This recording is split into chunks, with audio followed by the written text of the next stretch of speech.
Hello and thanks for joining us from our studios in Israel. I'm Aaron Porras here with ILTV's Morning Brief. Fear of the coronavirus's spread is practically tangible as the death toll rises by 98 overnight. Across mainland China, the total deaths number at least 1,868, and confirmed cases are up to 72,436, with no end in sight. Israel then, like most of the world, is doing everything possible to cut off the pandemic's path. What started as a stern travel warning is now a full-blown ban on all non-Israelis who visited 4 problematic East Asian countries in the past 14 days: Thailand, Singapore, Hong Kong, and Macau. And all Israelis who have even been to these nations recently must also submit to home isolation, regardless of whether they're symptomatic. The new directives come at the hands of Health Minister Yaakov Litzman and Interior Minister Aryeh Deri. Now back in Israel, with dozens in home isolation, another interesting problem has arisen. Israel's third consecutive national election is now just 13 days away, but isolation lasts at least 14 days. So to make sure as many Israelis as possible can cast their ballot on March 2nd, special voting booths will be established. Among other locations, they'll be built inside hospitals and medical centers, and at these booths, observers will be wearing protective equipment to defend against voters suspected of having the disease.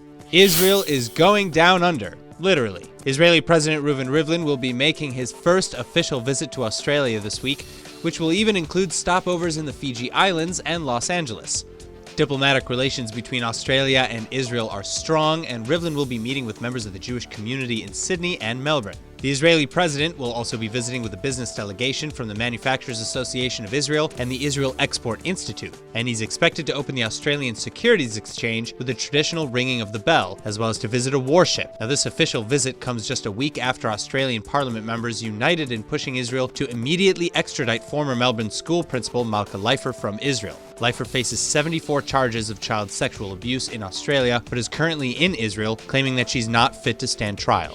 Years of cataloging and sifting through the dust of the Northeast Temple at Tel Lachish has paid off again, with a breathtaking new release of ancient artifacts and discoveries. And among them are 2 rare bronze smiting gods found inside the temple's inner sanctum. According to the release, the sculptures measure just under 10 centimeters or 4 inches tall, and they were originally adorned by a silver coating. But researchers also believe one of them may have even been worn as a pendant, and that's far from the only find in Tel Lachish. The discoveries described come from excavations between 2013 and 2017, and other ritual items such as bronze cauldrons, jewelry inspired by Egyptian goddess Hathor, decorated daggers and axe heads, scarabs, and even a gold-plated bottle inscribed with the name of Egyptian pharaoh Ramses II have been unearthed. Lead archaeologist on the project, Professor Yosef Garfinkel of the Hebrew University of Jerusalem, says that only once every 30 or 40 years do we get the chance to excavate a Canaanite temple like this in Israel, and what we found sheds new light on ancient life in the region. It would be hard to overstate the importance of these findings.